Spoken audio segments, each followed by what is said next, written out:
to another episode of the Pixelated Sausage Show. Hi.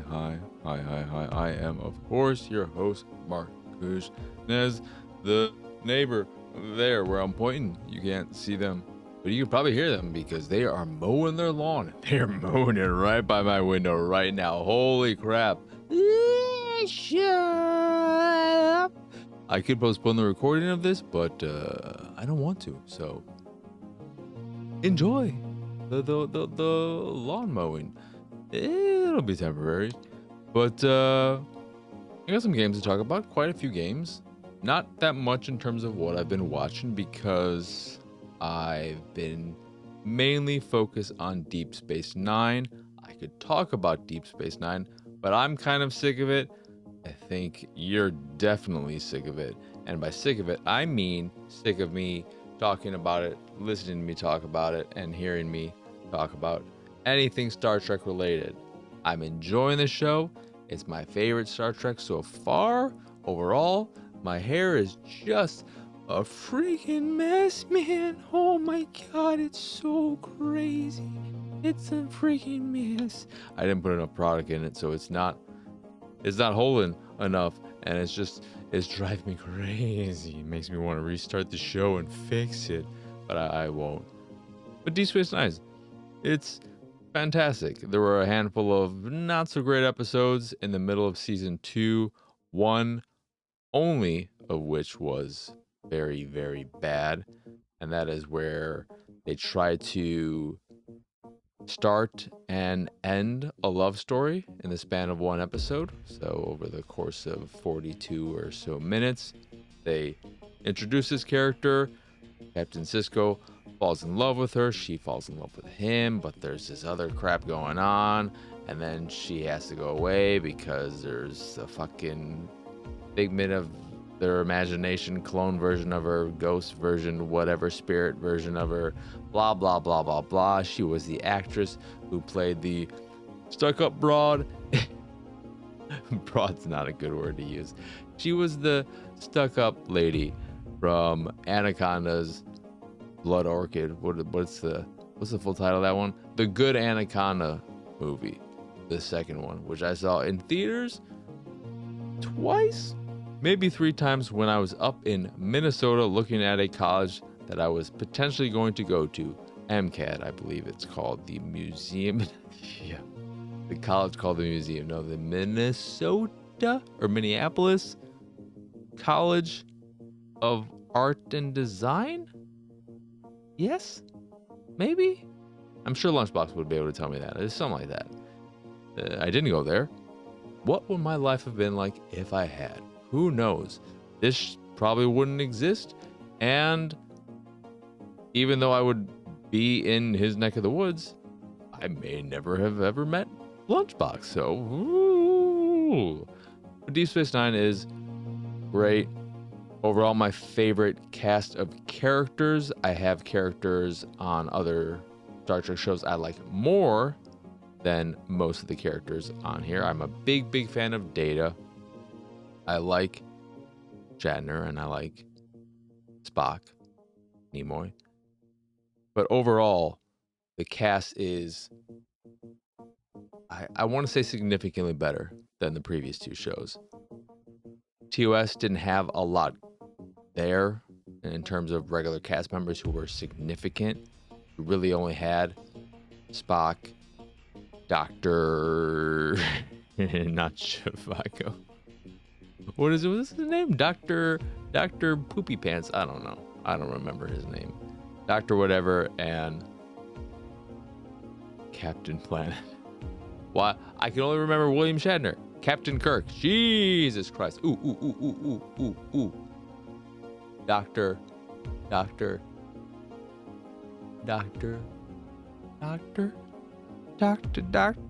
Give me a break. I got a bad case of forgetting your name. But TNG had a much bigger cast of regulars, and I thought a good portion of them were not that great. You all know how I feel about Dan Troy. We're already talking about Deep Space Nine and Star Trek way more than I was planning to, and way more than you want to hear. Deep Space Nine is great. Captain Sisko is the best captain. He's such a good captain. I like him a whole bunch, and I only hear he gets better, especially when he shaves his head and grows the goatee. So I'm excited to continue watching it. I'm almost done with season 2. I'm almost done with Ninja Turtles 2003, and I've watched some movies here and there. Nothing I really feel compelled to talk about, so I just want to get to the games and all of that. I'm in a weird mood, it seems. So, there's a wide variety of stuff, and I'm going to start with the game I just played a little bit of, which is called Priest Simulator. This is a first-person shooter in early access on PC, developed by a Polish developer. The voice acting is in Polish, which is fun for me as a Sicilian Polak. I understood some of it, so every time I'd hear a word I knew, and I'd see the subtitles and be like, yeah, that subtitle, that goes with that word that they said. Like, niedobrze, no good. When my grandmother went through Alzheimer's, one of the things she forgot along the way was English. So to communicate with her, I just learned some basic Polish. One of the most basic things would just be jak się masz, dobrze, jak się masz, dobrze, niedobrze, which is just asking someone, how are you? Good? Not good? And yeah, that's a fun part for me. That's not going to be fun for most people though. However, the rest of the game is not any fun.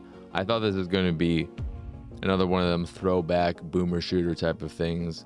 I think that's what I read or what was pitched to me when I saw the little email saying if I'd want a code or whatnot. But the first 20 minutes, you start off fighting against some big bad boss. You play some dude who is a vampire in hell. Hell is all about creating havoc for other people there. And you are a streamer in hell, essentially. A young vampire. And you go around creating mayhem, doing shit. You get thrown into their shoes and fight off against a big bad boss. That's the opening to the game. It's very, very talky too. In addition to the fighting, you get a lot of exposition, a lot of chatter, a lot of cutscenes that transition weird from scene to scene. It just kind of cuts oddly, and there's a little bit of a delay, and it's like, oh, is this all right? And again, early access. But after you defeat this boss, you get in an elevator, and I think she's your ex-girlfriend, but just works with you now in your streaming career. You get into an elevator, you try to go up a few levels, but she breaks it by pushing a button too many times or some shit, and you fly up into the sky, and of course, you go all the way up to Earth. And there's a priest there.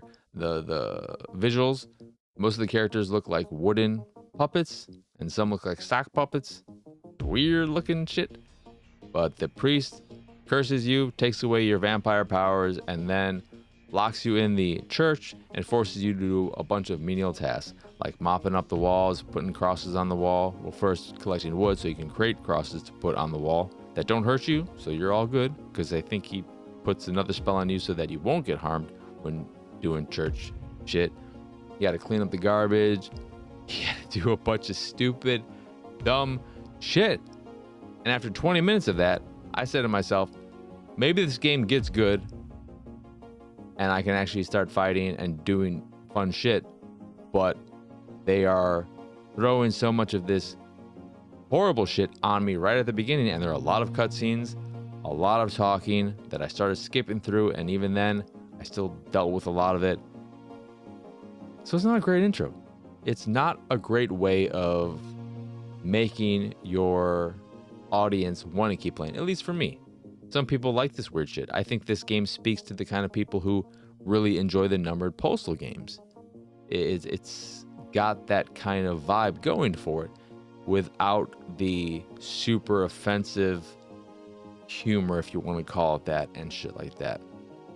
It's trying to be more clever, at least with its humor. And it could work. The whole streamer thing, vampire from hell being sent to Earth and becoming the lackey of this priest. But forcing me to do all this busy work and just keep doing it. And then every time I do a task, I have to go back to this phone and have a stupid conversation with the priest. Go do this shit now. All right, can I Get the fuck out of this goddamn church. That's right, goddamn church. Woo. And I'm like, why are we here? What are we doing? I don't want to do this. And I stopped playing after the 20 minutes that I played it for. I was tasked with cleaning up 40 bags of garbage or some shit and cleaning 12 to 18 to 27 satanic things on walls with my mop. I'm not doing this anymore. So maybe it'll get better as it is continuously developed. But people like it. People seem to like it. It got overall very positive reviews on Steam. But the recent ones, overwhelmingly positive.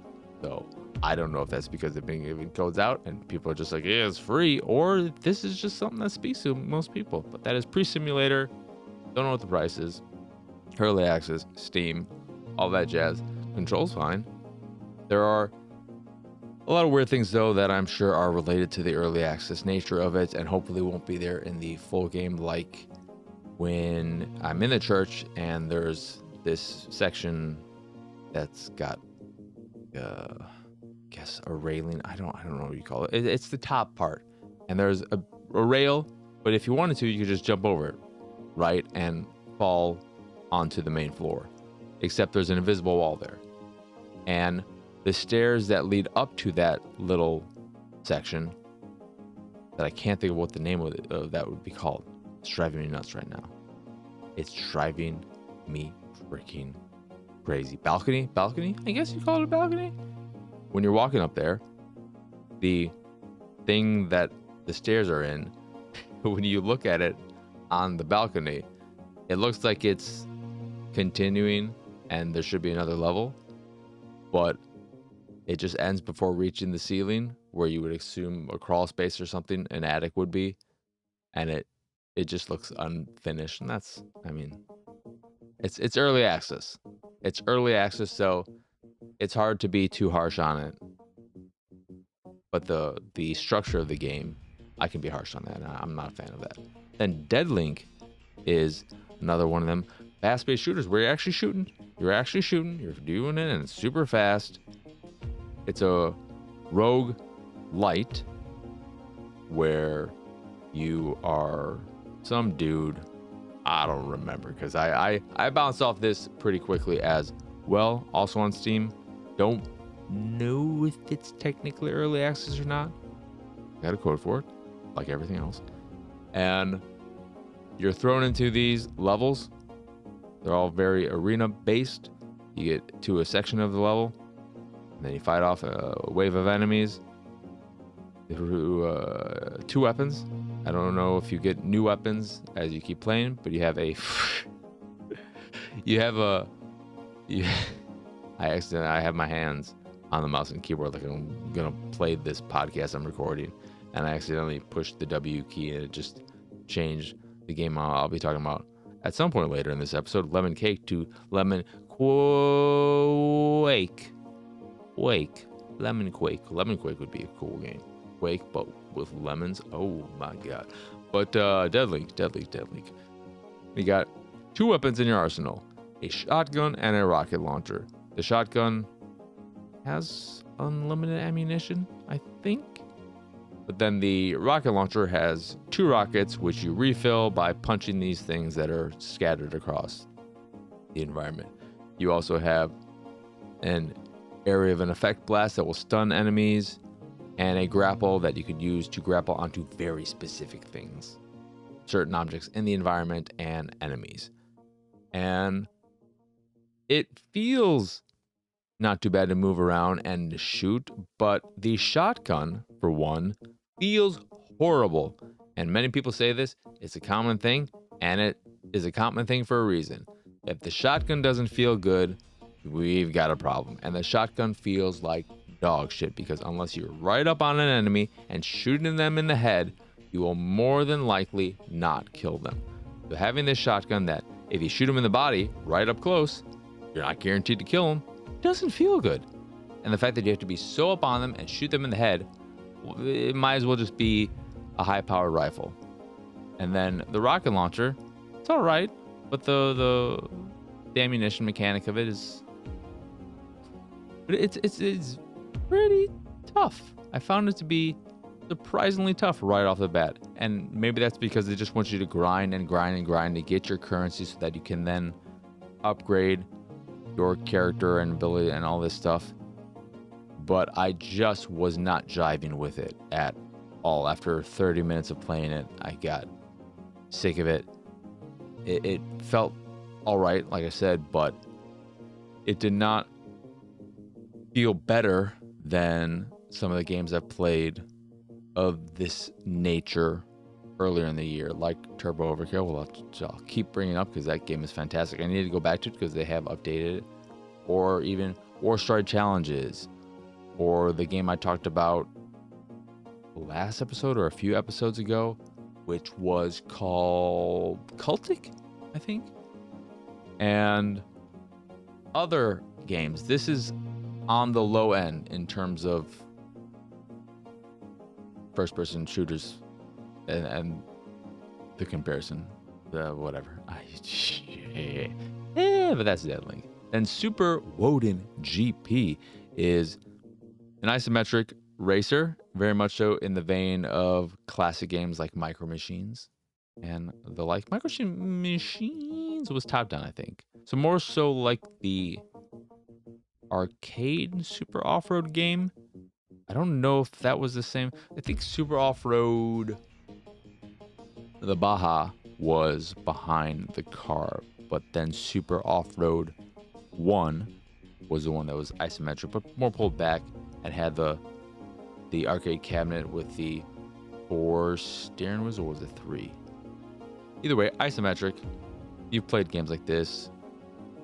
Super Toy Cars, maybe. I can't remember which one has this kind of perspective, but not behind the car. Isometric, seeing the track in front of you, kind of, I don't know how I'm describing this horribly, but the game feels surprisingly good.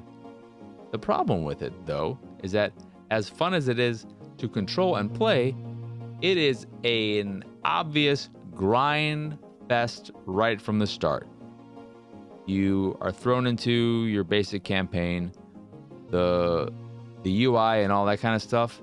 Oh boy, the people who put this game together, I like the look of the game when you're playing it, but the UI and all these other things, they fucking love the watercolor filter in Photoshop, and they just use that for everything. And it looks super tacky and makes the game feel low budget and worse than it is. I wish they would change that, because it makes the game look, or it gives one the impression that the game is going to be kind of shitty, when it's actually a really fun game to play. But the story mode, main mode, whatever it's called, you have free races in there. I think it's the only mode, really. I don't think there are like exhibition races or anything. But you're just driving in these various tournaments or single races in order to place high so you can get currency to buy better vehicles. You can't upgrade your vehicles, you can paint them, and there's a car wash mechanic after you've done races because your car will get dirty. I don't think there's any reason to do that other than just doing it for the sake of doing the mini game, which is just repeatedly tapping the button and watching the car spin, and then water splurts out and it's, oh, my car is clean, but it didn't actually look that much dirtier before this. So did it actually do anything? I don't know. But the actual racing feels really good. It's just it's going to be a grind. So if that doesn't sound appealing, you're gonna want to hold off. You start off the game with 4,000 credits, limits the cars you can use, and then you're just doing races. If you win, you'll get 1,000 credits, but even if you end up in 6th, you'll get maybe in like the 200 credit range. And you just keep racing and racing and racing and racing and racing and racing so that you can eventually get the fancier cars. Because again, no upgrading your cars. That's the weird thing to me about this game. the lack of car upgrades or car tuning or anything like that. You really are forced to just grind, which is a little disappointing. I enjoyed playing it, but the grind I saw immediately in front of me made me less excited to keep playing than I would have been had it been maybe a little toned down. Then Hatup is a simple side-scrolling 2D platformer. Not side-scrolling though. It's all single screen. I don't think any of them were big enough to have any scrolling in them. And you play a little pixel dude, who has to put on a hat in order to leave the level. The door that ends a level won't open to you unless you're wearing your hat. Pretty simple at the start, but it gets more complicated as your hat will affect the environment. One, even when you put your hat on, if you walk under a small platform or a low platform that your hat wouldn't clear, the hat will come off, which sometimes you need to do. It's strategic to do this because when you have your hat on, certain platforms will show up or be active in the environment. And when your hat isn't on, some platforms will not be, but also some other ones will be active. You also get new abilities over the course of your playthrough. You have a double jump, which is nice, but you will have the ability to do a dash without your hat after a dozen or so levels. And if you have your hat on, you can't dash. Then there will be areas that you just... It's simple. It's straightforward. Throws out the achievements very fast and very liberally. And it's all right. It's all right. I had a good enough time playing through the 20 to 30-ish levels I played through. It was a fine old time. So, if you like simple 2D platformers that progressively get a bit more challenging, it's worth looking into. It's probably a $4 or $5 game. Again, Hatup. Then we've got Lemon Wake. That's actually lemon cake. This is a game where you go into an old bakery and you're like, what the fuck is this bakery? Then a ghost is there and she's like, someone's in my bakery. You like fucking baked goods? You like lemon cake? I like lemon cake. Lemon cake is good. Isn't lemon cake what Dave Chappelle used in his Black Bush segment as a example of weapons of mass destruction? It wasn't actually him. It was Mos Def and whoever he was, Secretary of Defense or whatever. Like, hey, look at this lemon cake. Or is it? It was some kind of cake. I think it was lemon cake. Maybe it was just yellow cake. Lemon cake is yellow though. So you could call it yellow cake. Ooh, oh my god. But lemon cake, you go in there, the ghost is like, hey, you want some lemon cake? And you're like, I can make cake. And she's like, can you make cake? And then you bake her some bread. And she's like, you're not bad at baking. Why don't we open the store and start fucking selling baked goods? And you're like, all right, sure. And then that's what the game is. The game is just about opening up this bakery, improving it, upgrading it. And it's really, really pleasant. It's very nice. It's got a very, very cute, colorful aesthetic. The way it works is that you have your storefront with the table. Initially, you just have the one table for customers. They'll come in, you go to them, activate. No, you don't want to say activate them. You initiate conversation, interact. That's what it was. Activate, interact. They're all the fucking same. I'm pressing the W key again. But you interact with them. They'll tell you what you want. And then you go back into the kitchen. You got your little stove. You only have one active at the time. You can fix the other ones as you progress and earn money that you use to upgrade your kitchen and your restaurant in general. And you take the ingredients, you put them in a bowl, you mix them together. Some don't need to be baked, some do, like the little it's not a cinnamon swirl, but it is some kind of swirl thing that doesn't need to be baked. You just make that and then you take it out and you give them to him. He'll unlock stuff pretty early on, like a display case, which will appease to customers and get them to come in. And sometimes they'll see it and they'll just take that and buy that from you, which is nice and easy to do. But it's simple and straightforward. The weird thing is that your kitchen will just get dirty with dough and shit on the ground. How it gets there, I don't know. That's the confusing aspect of it. It's just an excuse for you to have to do the cleaning mechanic, which is to go and pick up the broom on the wall and clean that shit up. But I am more so curious about how that shit even got on the ground in the first place, because you're the only one working there. The ghost ain't doing anything. Ghost is just there for the story and shit and being all cute. But you got a little bedroom too. You can customize your character. You're very cute. It's all very, very cute. And I liked it. When I looked at the skill tree, there are multiple skill trees. Or unlock trees more so. And they had the one for, I think, more so cosmetics in your character. And then your actual restaurant and the kitchen. And maybe your bedroom. There's a lot there. So you'll be spending a lot of time in the game and just relaxing with it if it is your jam. It is $30, which seems a little bit steep, but not as steep as our next game, which is Bunny Park. And Bunny Park is another game. These are both Tedesco games, and they're both similarly very cute and colorful and about managing a very simple space. In Lemon Cake's case, you're managing this bakery with a restaurant section in the front and just dealing with customers, baking the goods.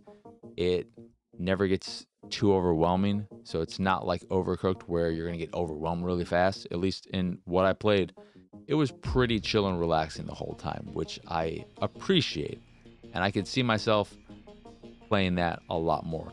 Bunny Park, a fucking different story. Bunny Park, you're just thrown into this bunny park and there's no bunnies there at the start. It's cluttered with branches and pieces of wood, weeds, etc. And all you do in the game, one, holy shit, navigating the UI is a fucking mess. I hated it. It's very, very frustrating. But bunnies will show up over time as you clean up your park and expand it and add decorations to it, more things for them to do, more snacks that they can eat. But all you do is collect the coins that they drop when they're happy after they've eaten this or that, the bunnies that show up, which isn't clear how you do it. You just kind of have to move your on-screen cursor over the coin over and over and over again until it decides that, okay, fine, we picked it up now. So that's weird. But you just go around clicking and holding the A button on all the various pieces of debris to remove them. You'll eventually be able to afford a butterfly, which can do that for you or help you with that. That's what you're doing. It's so boring and so slow. There isn't any kind of upgrade thing or anything. And even after I had 2 different snack patches, I had a little carrot garden and a lettuce garden or something to try and make it so the fucking 3 bunnies that had joined my park at that point would be happy all the time. They kept asking for fucking snacks. Yeah, all the fucking time. On screen. Fucking Mophead wants a snack. Fluffy wants a snack. Shit face dumb. God, it's just snack, snack, snack. I want a snack. I want a snack. You can't make them so upset that they'll leave, it seems, but they'll keep asking you for your stupid snack, and shit will just keep popping up in the environment that you have to hold your button on, and it was just a tedious, boring no. Big fat no. Thankfully, I played it before Lemon Cake, and maybe that made Lemon Cake feel even better, is the fact that it came after Bunny Park. Then the last game I played is Broken Pieces, which is an action-adventure game, way more in the adventure side, or way more on the adventure side than the action side. Think of it like point-and-click adventure games, where you are in this relatively small space. It takes place on a coastal city, coastal town in France, presumably, because it's made by a French developer. There's French in the game. And a lot of the gameplay involves solving puzzles, which require you to look at clues, be very aware and conscious of what's in your environment, and making sure you spot things and notice things, go into different places to discover clues and information that will help you with other puzzles.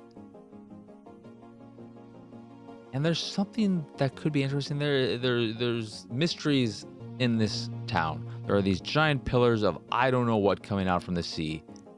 And no other human beings so far that I've interacted with. I played the game for an hour and a half maybe.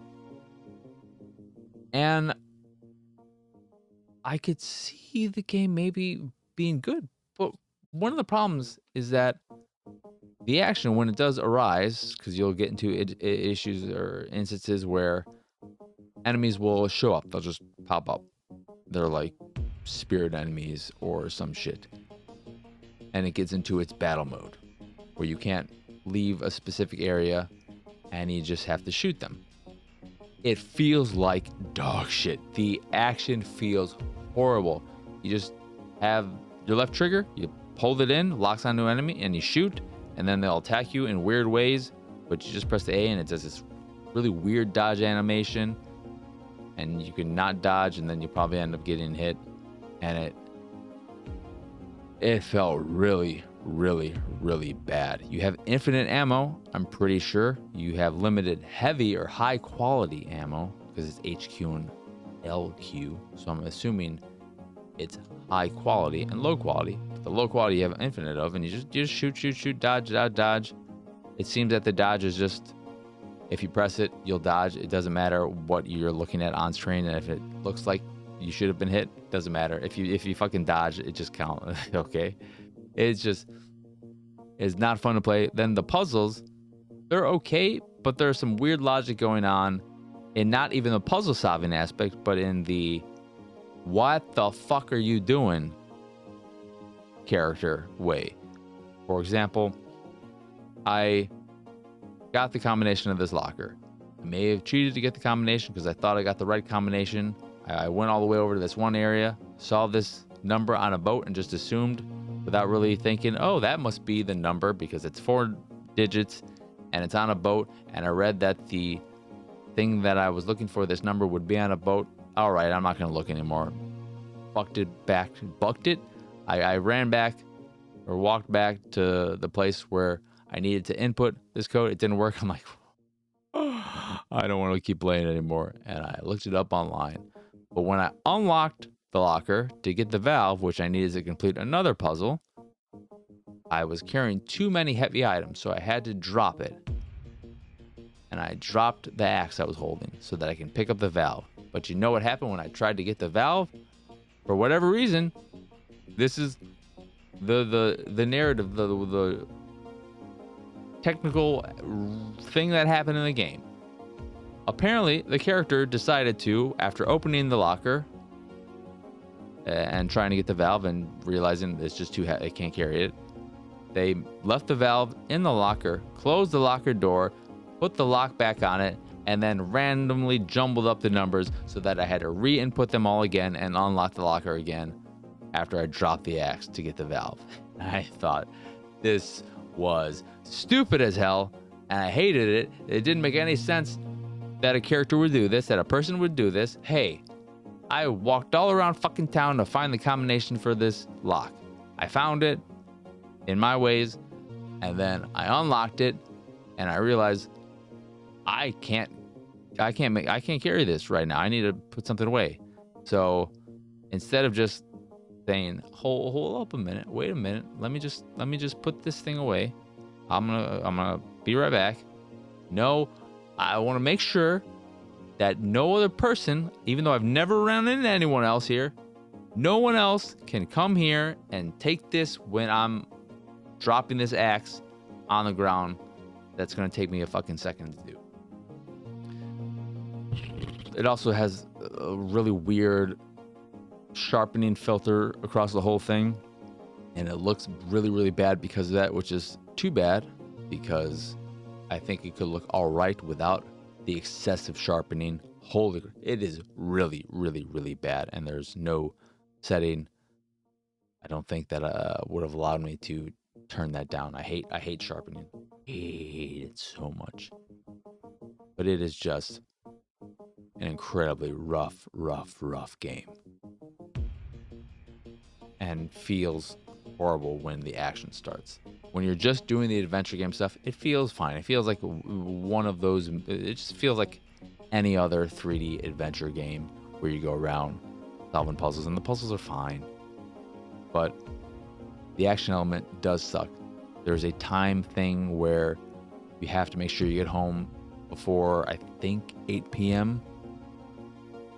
But time moves so slowly. I don't know how slowly time was moving when you're just exploring a space, but it seemed like it was moving incredibly slowly. The time jumps more significantly when traveling between areas. It'll tell you it's going to take you an hour and 10 minutes to go from here to this other location. So I think that's probably the main way in which time jumps around. But it is just a very, very rough game, and I cannot recommend it badly. But that is it in terms of what I've been playing. So I think I'm gonna wrap things up there. Get on to the Patreon question, the single Patreon question from One Lunchbox, who I mentioned earlier in the show. Are you going to do the co-op Call of Duty stuff with your dad? If so, recording it? Are you recording it? Maybe. In all honesty, I didn't know there was co-op stuff in there. Also, I played a little bit of the new Call of Duty just to test out 120 FPS for the first time, which feels pretty good. 120 feels pretty good. Feels pretty solid. That's what the FPS stands for. 120 feels pretty solid, baby. And I don't know. I'm really worried about this Call of Duty and my dad. What I played, I did not enjoy. On Recruit, it's still easy to die really quickly, and they've introduced something that I don't think was in any of the other Call of Duty games, which are armored enemies that are just there as an excuse to sponge up bullets like crazy right from the get-go. And my dad is going to not enjoy just the general structure of the game. There's a lot more of doing shit and having to take cover and not just being a bombastic action game like previous Call of Duties.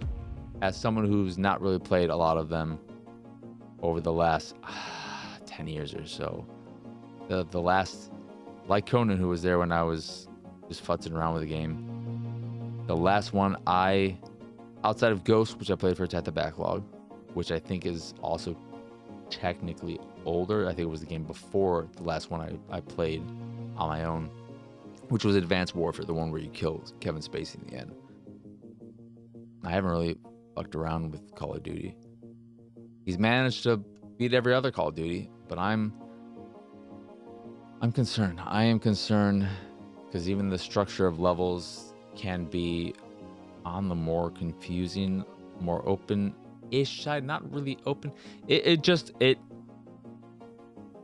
I was very not impressed by what I played outside of the 120 FPS thing, which is not anything to do with the game. It just me being like, oh, all right, 120 over 60 is noticeable to me.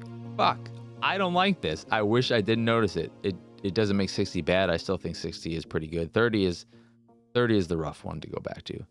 I don't think there's an option, but it would have been interesting to go from Call of Duty 120 to Call of Duty 30. but I'm pretty sure every Call of Duty has always been 60, and I don't think you can force it into 30 for whatever weird reason if you wanted to. But that's it in terms of questions and all that jazz. So, you know, we had a short episode, which is it's fine. It's all good, people. But yeah. That's gonna do it. It's been a weird week. It's been a weird week because I caught up with a lot of stuff. I wrapped up the outstanding Inside the Backlog and second run episodes that I had in the works that needed to be finished. And after I caught up with everything and didn't have anything in my work, hobby, etc. backlog, I just kind of didn't know what to do with myself. I was kind of, in a way, letting myself relax and just decompress, which is good, but it's also weird for me because I'm not used to it. So I'm still sort of in that phase where I'm decompressing to some extent, but also thinking about my future plans and what I want to play next, what I want to do in terms of streaming, how I want to go about streaming or anything like that. And it's just lots of thoughts and just kind of letting life in general not overwhelm me right now. So, you know, hopefully this episode was still entertaining. Too many games though. I think I spread myself across too many things so that in the end, when I was talking about everything, you're probably like, what the hell are you talking about? I don't know what this game is based off of what you just said. And you know what I say to that?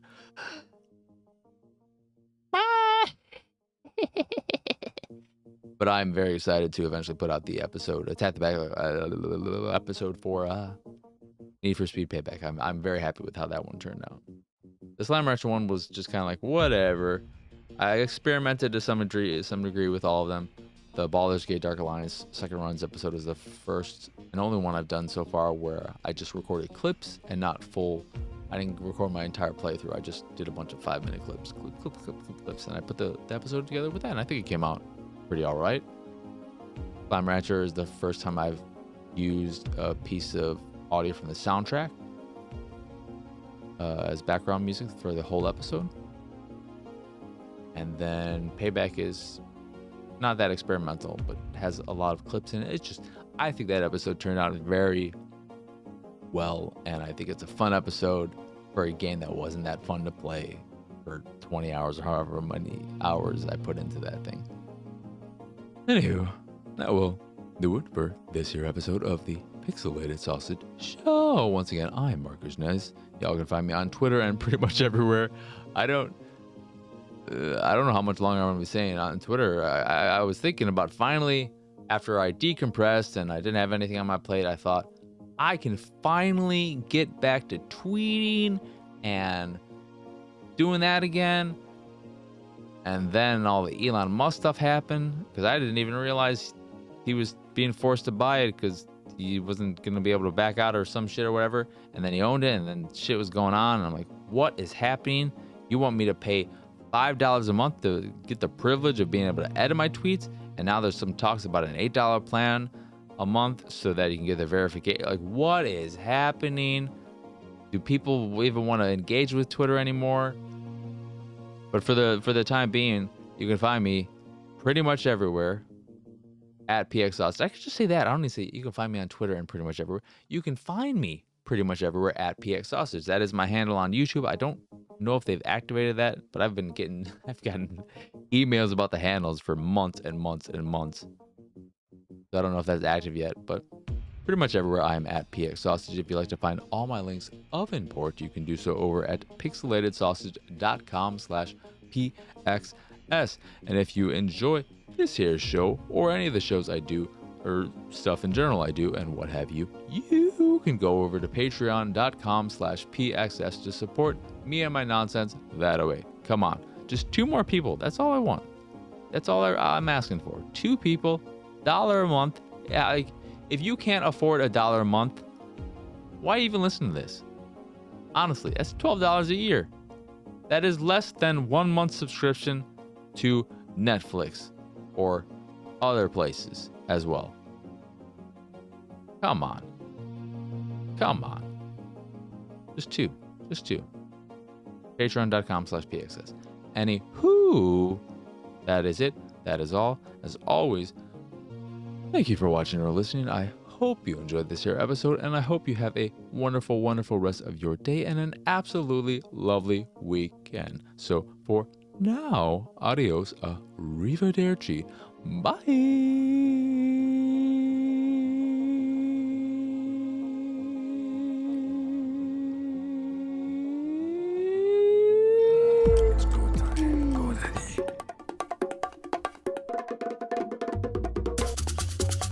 It's go time.